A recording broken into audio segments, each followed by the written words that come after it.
محمد بن زیاد نے بیان کیا، ان سے ابو ہریرہ رضی اللہ عنہ نے نبی کریم صلی اللہ علیہ وسلم سے کہ آپ صلی اللہ علیہ وسلم نے ایک مرتبہ ایک نماز پڑھی، پھر فرمایا کہ میرے سامنے ایک شیطان آ گیا اور کوشش کرنے لگا کہ میری نماز توڑ دے، لیکن اللہ تعالیٰ نے اس کو میرے قابو میں کر دیا۔ میں نے اس کا گلا گھونٹا یا اس کو دھکیل دیا۔ آخر میں میرا ارادہ ہوا کہ اسے مسجد کے ایک ستون سے باندھ دوں اور جب صبح ہو تم بھی دیکھو، لیکن مجھے سلیمان علیہ السلام کی دعا یاد آ گئی، اے اللہ مجھے ایسی سلطنت عطا کیجیے جو میرے بعد کسی اور کو نہ ملے۔ اس لیے میں نے اسے چھوڑ دیا اور اللہ تعالیٰ نے اسے ذلت کے ساتھ بھگا دیا۔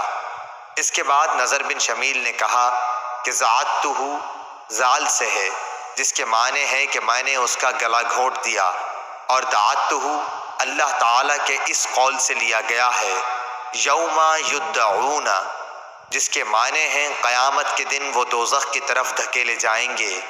درست پہلا ہی لفظ ہے، البتہ شعبہ نے اسی طرح عین اور تا کی تشدید کے ساتھ بیان کیا ہے۔